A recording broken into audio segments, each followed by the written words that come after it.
오늘 성경 말씀은 마가복음 10장 13절에서 16절입니다.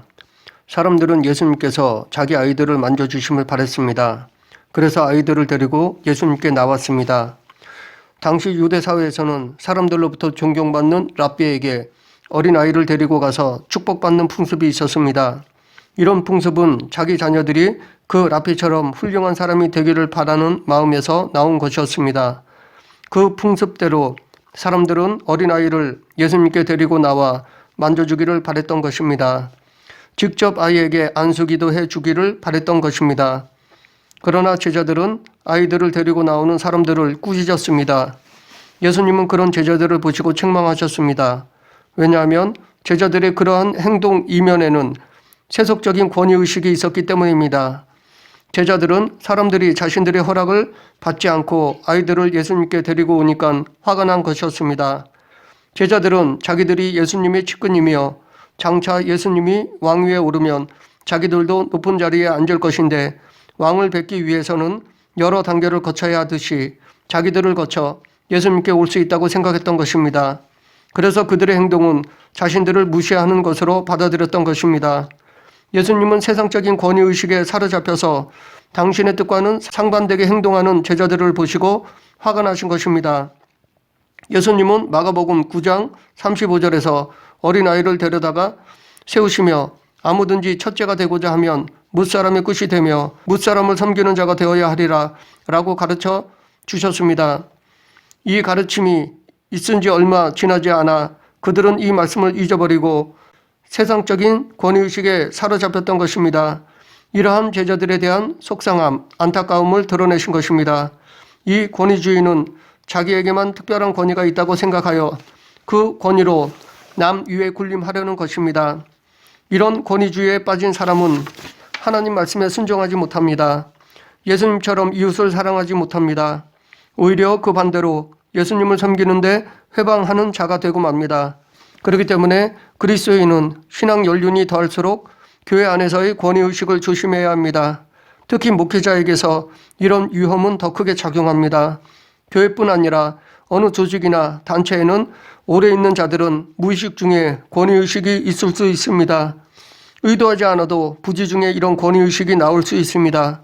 그래서 우리는 늘 우리 삶을 성찰해야 합니다. 예수님이 제자들의 발을 닦아주시며 섬김의 본을 보여주셨듯이 우리도 겸손히 남을 섬겨야 할 것입니다.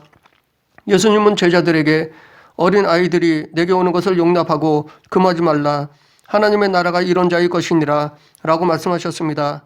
여기서 하나님 나라가 이런 자의 것이라는 말은 어린 아이가 소유하고 있는 특성을 가진 사람들을 말합니다.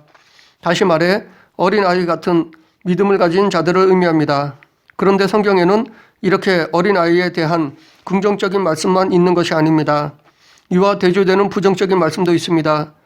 미숙한 신앙을 어린아이와 같은 신앙으로 말씀하기도 합니다.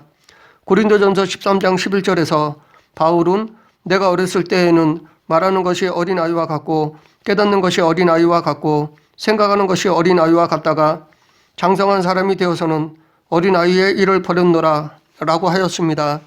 이렇게 성경에는 어린아이의 긍정적인 것과 부정적인 것이 다 나오는데 이것은 모순이 아닙니다. 똑같은 특성이라도 어떻게 사용하느냐에 따라서 장점이 될 수 있고 단점이 될 수 있습니다. 그러면 어린아이의 믿음에 대한 긍정적인 특성이 무엇인가요?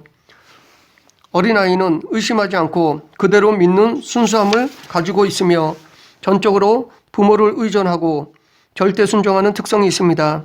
이렇게 하나님의 모든 말씀을 의심하지 않고 믿는 자, 자기 자신을 의존하지 않고 하나님을 전적으로 의지하는 자, 하나님의 말씀에 그대로 순종하는 자, 이런 사람이 하나님 나라를 소유할 자입니다. 계속해서 예수님은 제자들에게 내가 진실로 너에게 이르노니 누구든지 하나님 나라를 어린 아이와 같이 받들지 않는 자는 결단코 그곳에 들어가지 못하리라 라고 말씀하셨습니다. 여기서 하나님 나라를 어린 아이와 같이 받든다는 것은 어린아이처럼 순수하게 하나님 나라를 받아들이는 것을 말합니다. 다시 말해 하나님 나라를 어린아이처럼 믿어야 들어갈 수 있다는 것입니다. 하나님 나라는 전적으로 하나님의 은혜로 주어진 것입니다. 그렇기 때문에 어린아이처럼 하나님의 은혜로 말미암아 하나님 나라에 들어가는 것을 받아들이면 됩니다. 하나님 말씀을 의심하지 않고 믿고 순종하면 됩니다. 그런데 대부분의 사람들은 이 은혜를 믿지 못합니다. 여기에 무엇인가를 더해야 하는 줄로 생각합니다. 그러나 분명한 것은 예수님께서 말씀하신 것처럼 어린 아이와 같은 믿음을 가지고 적극적으로 하나님 나라를 받아들이는 자만이 하나님 나라에 들어갈 수 있습니다.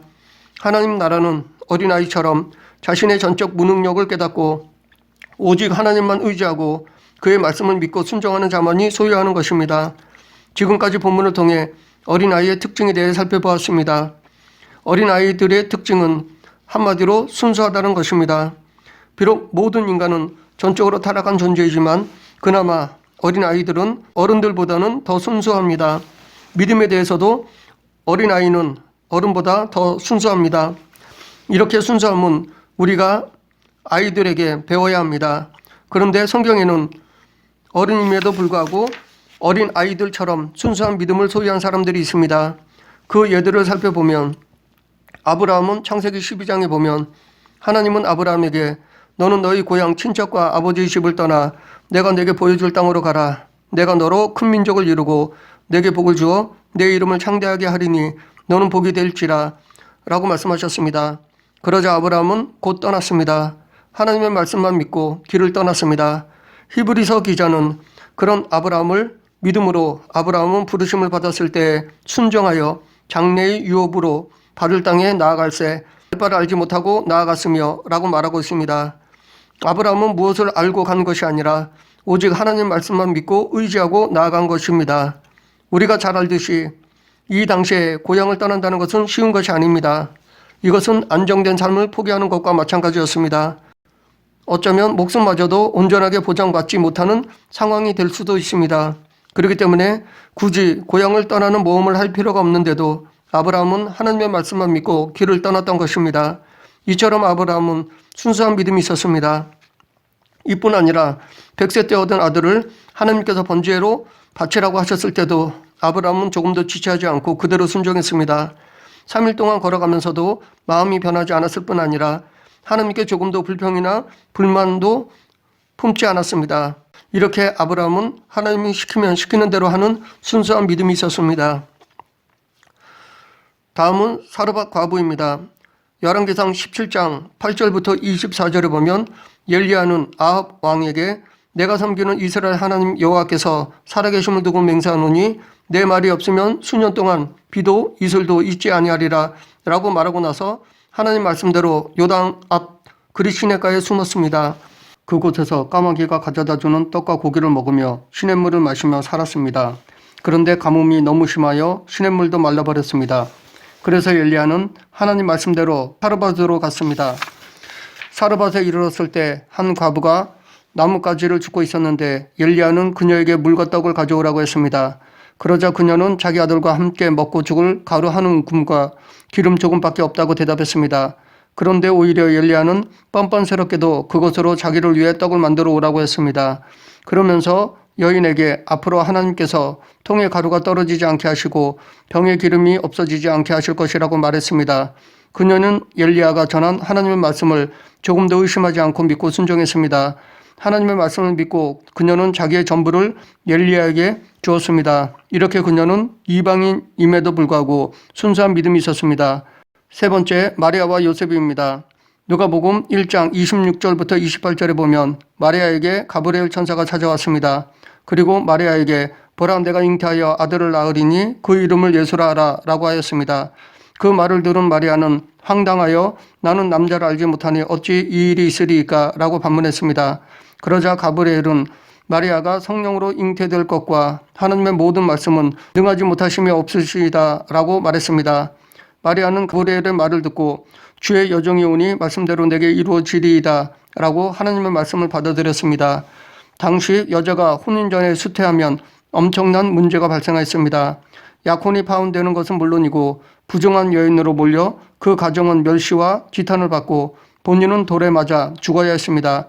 그럼에도 불구하고 마리아는 하나님의 뜻에 순종했습니다. 요셉은 마리아를 진심으로 사랑했기에 그녀가 죽지 않게 하려고 조용히 파혼하려 했습니다.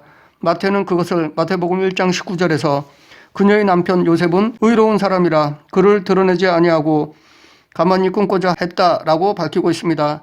그런 요셉에게도 하나님께서 당신의 뜻을 전하셨습니다. 요셉도 마리아처럼 믿음이 순수하여 주의 사자가 꿈에 나타나 전한 모든 말을 듣고 믿었습니다. 그래서 그는 마리아를 데리고 왔고 아들을 낳을 때까지 동침하지 않았습니다. 그리고 평생 자기 아들처럼 키웠습니다. 이렇게 마리아와 요셉은 순수한 믿음이 있었습니다. 다음은 백부장입니다. 누가복음 7장 1절부터 10절에 보면 백부장이 자기가 데리고 있던 사랑하는 종이 병들어 죽게 되어 예수님의 소문을 듣고 사람을 보내어 그 종의 병을 낫게 해 주시기를 청했습니다. 그래서 예수님께서 사람들과 함께 그 종을 고쳐주기 위해 가셨습니다.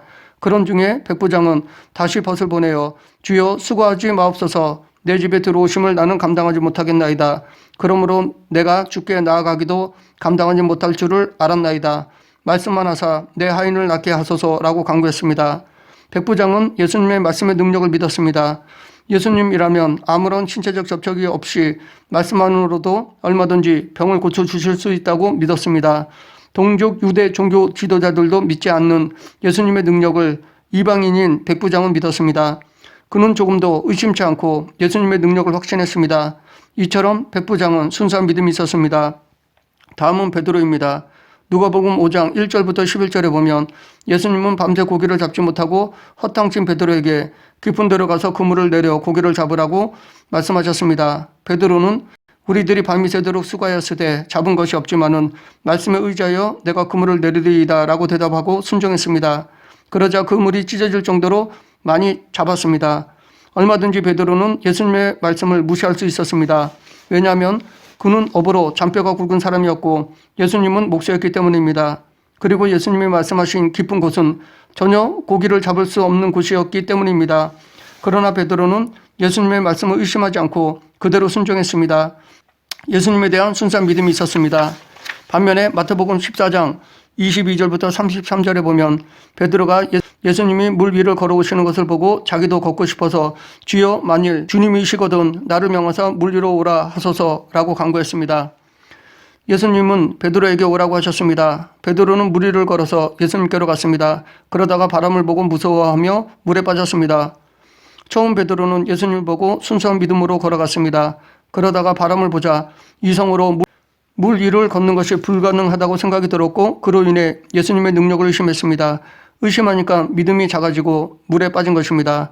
베드로는 순수한 믿음이었을 때는 물 위를 걷는 은혜를 체험했지만 그렇지 못할 때는 은혜를 누리지 못했습니다. 이것은 우리도 마찬가지입니다. 지금도 어린아이와 같은 순수한 믿음으로 가진 사람들은 하나님의 은혜를 누립니다. 이 세상에서 줄 수 없는 큰 은혜를 누립니다. 반면에 이성, 과학, 철학으로 하나님의 말씀의 능력을 의심하면 은혜를 누리지 못합니다. 우리가 하나님 말씀을 의심하면 하나님의 능력이 약해져서가 아니라 의심으로 인해 은혜를 누릴 만한 그릇이 되지 못하기 때문입니다. 그러므로 우리는 하나님의 은혜를 누릴 만한 그릇이 되기 위해서 어린 아이와 같은 믿음이 있어야 합니다. 의심 없는 순수한 믿음이 있어야 합니다. 그런데 문제는 우리가 이 세상을 살아갈 때 순수함만으로는 살지 못한다는 것입니다. 세상은 너무나 악하여 순수하고 착한 사람들을 이용해 먹는 사람들이 많이 있습니다. 그래서 순수한 사람이 세상에서 사는 것은 마치 양이 이리떼들과 함께 사는 것과 같습니다. 그렇기 때문에 이 세상에 살아가는 데 있어서 순수하고 착해서만은 안 됩니다.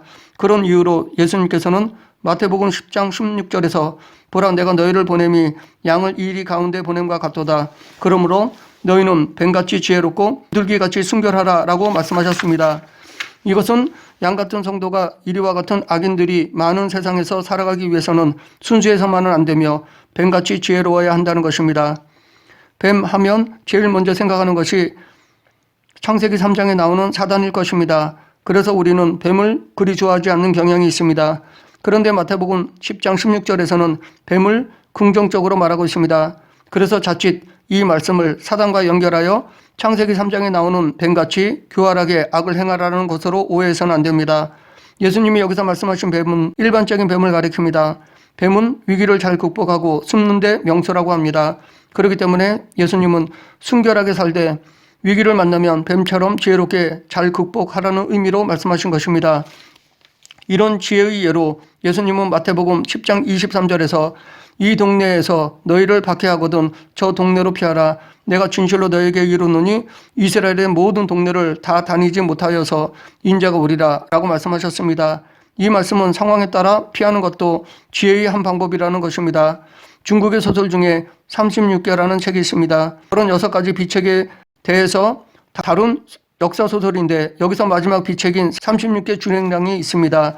이 36개 주랭랑은 도저히 상대가 되지 않으면 도망치는 것이 좋은 비책이라는 것입니다. 바로 이와 비슷한 의미로 볼 수 있습니다.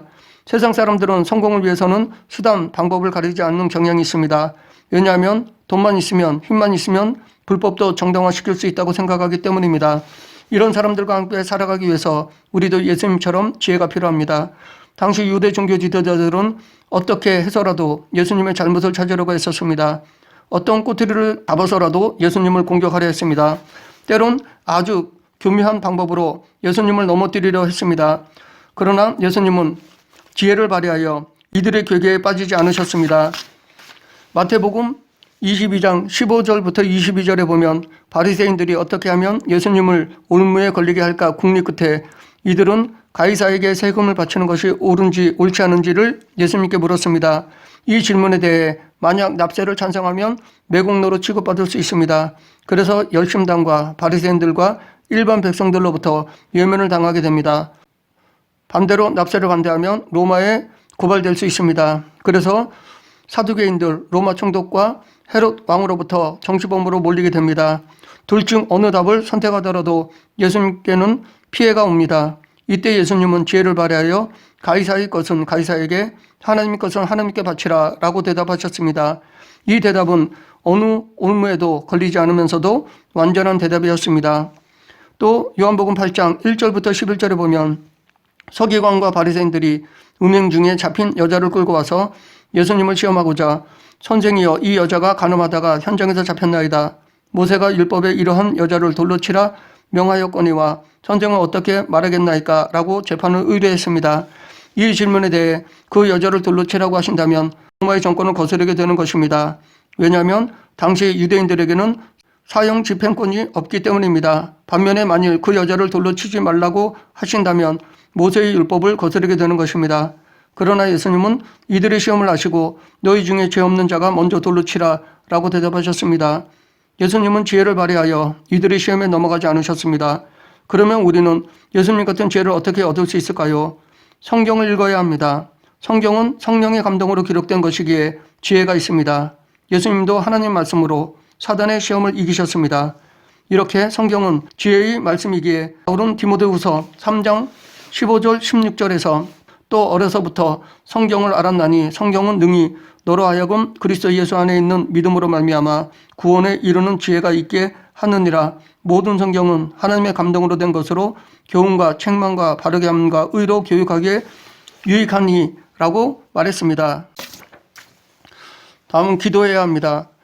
지혜가 부족한 사람은 후히 주시는 하나님께 간구해야 합니다. 그래서 야고보는 야고보서 1장 5절에서 너희 중에 누구든지 지혜가 부족하거든 모든 사람에게 후히 주시고 꾸짖지 아니하시는 하나님께 구하라. 그리하면 주시리라 라고 하였습니다. 기도로 간구하면 지혜의 영이신 성령님께서 지혜를 주셔서 문제를 해결해 주십니다. 우리는 뱀같이 지혜로우면서도 비둘기같이 순결해야 합니다. 어느 한쪽으로 치우치면 안 됩니다. 만약 우리가 지혜만 강조하고 신앙의 순수성을 경시한다면 강교한 사단의 앞잡이가 될 수 있습니다. 이단이 될 수 있습니다. 반대로 순결만 강조하고 지혜를 경시한다면 세상 사람들로부터 공격을 받아 실족하게 됩니다. 아니면 세상으로부터 떠난 도피주의가 됩니다. 이 모든 것들은 하나님 뜻이 아닙니다. 우리는 세상 속에서 이들과 함께 살아가면서 빛과 소금이 되어야 합니다. 이들에게 복음을 전해야 합니다. 그렇게 하기 위해서는 뱀의 지혜와 비둘기의 순결함을 모두 소유해야 합니다. 말씀을 정리하겠습니다. 하나님은 우리가 순수한 믿음이 있기를 바라십니다. 어린아이와 같이 순수한 믿음이 있기를 바라십니다. 우리도 어린아이와 같이 순수한 믿음이 있다면 믿음의 조상들 같이 하나님의 크고 놀라운 은혜를 누릴 수 있습니다. 그와 동시에 세상에 대해서는 지혜로워야 합니다. 세상에서 실족하지 않기 위해서는 악인들에게 넘어지지 않기 위해서는 하나님의 지혜가 있어야 합니다. 말씀과 기도로 지혜를 갖추어야 합니다. 우리 모두 순수한 믿음으로 하나님의 은혜를 누리고 하나님의 지혜로 세상의 빛과 소금 역할을 감당하는 저와 여러분이 되길 간절히 축원합니다. 기도하겠습니다. 사랑과 은혜가 풍성하신 하나님 아버지, 어린아이처럼 순수한 믿음으로 하나님의 능력을 체험하는 성도가 되게 하여 주시옵소서.